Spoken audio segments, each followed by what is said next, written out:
क्या हिंदुस्तान में कीड़े वेड़े रहेंगे? क्या ये जानवर बनेंगे? इनको शर्म नहीं आनी चाहिए। सरकार माथा टेक रही है, वहाँ पर दिखावा कर रही है। वहाँ पर मेरे किसान भाई नाले में गिर रहे हैं, डूब के मर जाना चाहिए। ये ड्रामे, ये ढोंगबाजी अब हर बच्चा जान चुका है कि ये फरेबी है, ये दगाबाज है, ये बाजीगर है। फंडिंग आ रही है कनाडा से, पाकिस्तान से, उनके रिश्तेदार हैं, उनके पास फोन आया होगा। एक तरफ तो लगातार सरकार किसानों से बात करने की कोशिश कर रही है, लेकिन सरकार के मंत्री, सरकार के सांसद किसानों को बता रहे हैं कि कनाडा से और पाकिस्तान से जो फंडिंग आ रही है और जो गांव के ठलुआ लोग होते हैं वो इस किसान आंदोलन में आ रखे हैं, जिसको गांव में कोई काम नहीं है, जिसके पास खेती नहीं है, वो लोग किसान आंदोलन में लगातार 28 दिन चढ़ के उनको क्या जवाब देना चाहेंगी? मैं ये कहना चाहूंगी, पहली बात तो ये कि यहाँ कोई थाली वाला नहीं है। दूसरी बात ये कि फंडिंग आ रही है कनाडा से, पाकिस्तान से, उनके रिश्तेदार हैं, उनके पास फोन आया होगा। भैया हमारे तो है नहीं, हमारे पास फोन भी नहीं आया, ठीक है। और दूसरी बात, जो हमारे देश की एजेंसियां हैं, भारत में जो एजेंसियां काम करती हैं IB वाले, वो क्या कर रहे हैं? इसी चीज का तो काम है, उनका पता लगाना चाहिए उनको। और जो ऐसा कर रहे हैं तो उनको जेल में डालिए, उन पर मुकदमा चलाइए, कार्रवाई कीजिए कानूनी। और दूसरी बात ये कि ये आपको दिख रहा है कोई भी ठाली, आपने पूरा यहाँ पे 25-26 दिन से मैं भी आपको देख रही हूँ, आप कवरेज करते हैं, लग रहा है आपको कोई भी ऐसे कि जिनके घर में खाने के लिए कुछ नहीं है, भूखमरे हैं? ये देश का किसान है भैया, पूरे देश को खिलाता है, तो ये क्या भूखमरे हो जाएंगे? आप बताइए। ये देश का किसान पूरे देश को खिलाता है तो क्या खुद नहीं खा सकता? फर्क इतना है, घर में बैठ के खाता था, आज यहाँ बॉर्डर पे बैठा है। ये मेहरबानी नरेंद्र मोदी जी की है, क्या करें? देश की महिला सशक्त होती है और देश आगे बढ़ता है। किसान 28 दिनों से अपने घर परिवार को छोड़कर भरी सर्दी में यहाँ पर मौजूद है, क्या कहना चाहेंगे? मांगे जो किसान की वो जायज है या नाजायज है? भैया अगर नाजायज होती तो आज पूरा हिंदुस्तान किसानों के साथ ना होता, ठीक है। आज मेरे ये बुजुर्ग जो 80-80 साल के, यहाँ पे 90 साल तक के भी शायद बुजुर्ग यहाँ मिल जाएंगे, और इनको हिंदुस्तान पाकिस्तान कह रही हैं, इनको डूब के मर जाना चाहिए, शर्म आनी चाहिए। क्या ये अभी आपने जो बाबा बोले हैं, क्या आपको पाकिस्तान के लग रहे हैं? अरे कोई आप सबूत तो दिखाओ, हमारे बीच में से निकाल के तो दिखाओ। आप बेवजह आरोप लगा रहे हैं, आपको और कुछ आरोप नहीं है। कहाँ तो ये अन्नदाता है, धरती पुत्र है, और कहाँ आप इन्हें बंदूकधारी करे हत्या करने वाले लोग हैं। ये किसान और जवान दो क्या सुरक्षित हैं इसमें? आज 28 का पूरा महीना दिन होने आ रहा है, शीत लहर चल रही है, आप कैसे मलमल के बिस्तर में सो सकते हैं? आज मेरे भाई यहाँ पर पड़े हैं बॉर्डर पे, क्या इनके अंदर दिल नहीं है, आत्मा नहीं, क्या नहीं है? आखिर आप क्यों नहीं सुन रहे हैं इनकी आवाज़? आप ये बताइए, शर्म आनी चाहिए। सच में बता रही, मैं बहुत दुखी हूँ, कुछ कर नहीं सकती। मैं यहीं की रहने वाली, लोग बीच में मैं आती हूँ क्योंकि मैं किसान की बेटी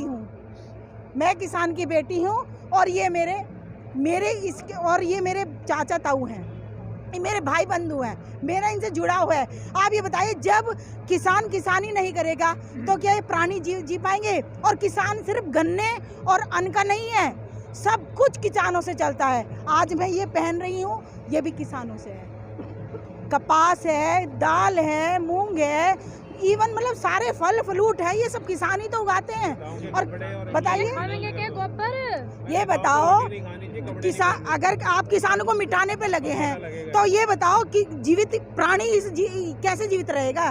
क्या हिंदुस्तान में कीड़े वेड़े रहेंगे? क्या ये जानवर बनेंगे? इनको शर्म नहीं आनी चाहिए। सरकार माथा टेक रही है, वहाँ पर दिखावा कर रही है। वहाँ पर मेरे किसान भाई नाले में गिर रहे हैं और वहाँ पर माथा टेक रही है, यहाँ पे बाबा साहब के यहाँ पे। ये क्या तरीका है सरकार का? डूब के मर जाना चाहिए। ये ड्रामे, ये ढोंगबाजी अब हर बच्चा जान चुका है कि ये फरेबी है, ये दगाबाज है, ये बाजीगर है। अब नहीं चलेगी बाजीगरी, अब ये लास्ट, ये गिरवी नहीं रखे जाएंगे। इनकी जमीर अभी जिंदा है, ये नहीं बिकेंगे। ये हिंदुस्तान के, ये हमारा, अरे हिंदुस्तान का तो विदेश तक जाता है, विदेश के लोग जिंदा रहते हैं, पशु मतलब हर कोई। और उसके बाद भी ना, मैं क्या बताऊं, शर्म आती है इन लोगों को जब ये मन की बात करते हैं। 1 महीने से इनकी बात नहीं सुन रहे, मन की बात कौन सुनेगा? मन की बात। और मेरे ख्याल से 80% किसान भाई ने वोट दे के मोदी जी और योगी जी को बिठाया है, और लेकिन आज ये लोग पछता रहे हैं। मैं भी पछता रही हूँ। मैंने भी शायद कहीं ना कहीं मेरे दिमाग में भी आया था मोदी जी को वोट देना चाहिए कि अच्छे दिन आएंगे। अच्छे दिन है तो सही, 2 गुना की बात चल रही है, 2 गुना आएगी। ये अच्छे दिन है, ये देखिए, ये अच्छे दिन है? ये 80-90 साल के यहाँ पड़े हैं, ये अच्छे दिन है? शर्म नहीं आती है? आप बुजुर्ग लोगों को, एक हिंदुस्तान के बुजुर्ग लोगों का श्राप लेके, आपको सच बताऊं, सड़क तो सड़क, आपको नरक में भी जगह नहीं मिलेगी। इन इंसानों को हद कर दी। जनरल वीके सिंह बोल रहे हैं ठलवे, इनके बच्चे पूछो विदेशों में भी पढ़ रहे हैं। सिंह ने जब ये नहीं कहा, ये सांसद हैं यहाँ के रमेश बिदूड़ी, उन्होंने मंच से कहा था कि ठलुए आ रखे हैं। ठलवे, इनसे पूछो तो इनके बच्चे कहाँ पढ़ के कहाँ नौकरी कर रहे हैं। ये तो क्या उसमें फोन में गिनती गिनेंगे, ये हाथ पे ही। मेरी मम्मी अनपढ़ है लेकिन हजारों का एकदम निकाल देती, हम तो यूं ही करते रहते हैं। तो इन्हें अनपढ़ बता रहे हैं आप? इन लोगों को अनपढ़ बता रहे हैं आप? हैं? इन्हें शर्म नहीं आई? मोदी जी कैसे पैदा हो गए? चाय बेचने वाले, पकोड़े बेचने वाले, ये बताए बेसन कहाँ से आता था? चाय क्या इन्होंने अपने खेत में उगाई थी? क्या ये किसान नहीं उगाते? चाय भी तो किसान ही बोते हैं।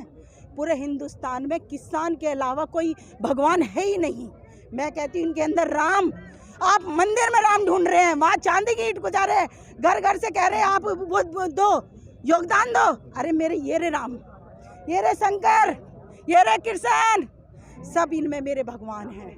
अरे मोदी जी अब भी आप बुद्धि अपनी सही करो, नहीं तो आपको ये भी नहीं पता चलेगा। यही लोग आपके जो आप जिनकी बात आप बता रहे हो ना, यही आपको लोग पता नहीं कहाँ से कहाँ ले जाएंगे। इसीलिए थोड़ा सा अपनी ज़मीर को जगाओ, धरती पे अपने आप को हेलीकॉप्टर जो आप बना रहे हैं अपनी सुरक्षा के लिए, उससे उतर के थोड़ा ज़मीन पे आओ। देखो इनकी बात, 1 महीना हो गया है इन्होंने जमीन पे आने की मोदी जी की बात की। मोदी जी लगातार गए, मत्था टेका रकाबगंज गुरुद्वारे में। लगभग 20-25 दिनों से ये लोग यहाँ पर हैं और यहाँ से महज 15 किलोमीटर दूरी पर प्रधानमंत्री जी का निवास है, आवास है।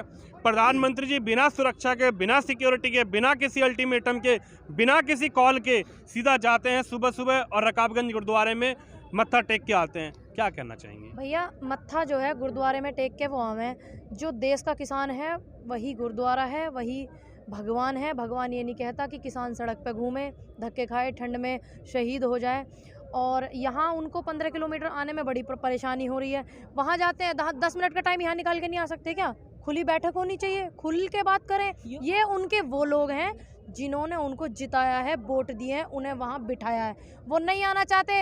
अब हम इसमें क्या करें? वही बात तो आप हमें पूछ के बताओ ना उनसे कि क्यों नहीं जाना चाहते हो आप। तो वो कर रहे हैं, वो तो लगातार किसानों से बात कर रहे हैं। 25 तारीख को भी करेंगे। किसानों से बात वे कर कहाँ रहे पूरी? वे तो बस नु करे संशोधन करो, संशोधन करो, संशोधन तो उस चीज में होता है जो गलत होती है। अब जो चीज गलत है उसको पन्ने को फाड़ो, बात खत्म। वो तो नई जो ये चटोरी पंथी बता रहे हैं, नई कहानी ना बताए, इसको खत्म करें, बात खत्म, हमें नहीं चाहिए। सीधी सी बात है, आर पार की बात है, संशोधन नहीं होना चाहिए। प्रधानमंत्री नरेंद्र मोदी जी रकाबगंज गुरुद्वारे गए, इनका यही कहना है कि रकाबगंज गुरुद्वारे तो आप चले गए, लेकिन उस अन्नदाता को कैसे भूल गए मोदी जी, जो लगातार 25 दिनों से भरी सर्दी में सड़क पर लेटा हुआ है, सड़क पर अपने बच्चों को घर में छोड़कर, अपने खेत खलिहानों को छोड़कर सड़क पे सिर्फ आपसे एक मुलाकात के लिए यहाँ पर तरस रहा है। रकाबगंज गुरुद्वारे आप गए, आपका स्वागत है, लेकिन इनका यह कहना है रकाबगंज गुरुद्वारे से माननीय मोदी जी, माननीय प्रधानमंत्री जी थोड़ा अपनी गाड़ी को आगे ले आते तो गाजीपुर आ जाते, या फिर आप गाजीपुर आकर इन किसानों के मन की बात भी सुन लेते। आखिर किसान क्या चाहता है, किसान फिर अपने घरों को जाए, अपने बच्चों में जाए। कैमरामैन दिनेश जी के साथ मैं विनोद कुमार शर्मा, गाजीपुर उत्तर प्रदेश के बॉर्डर से।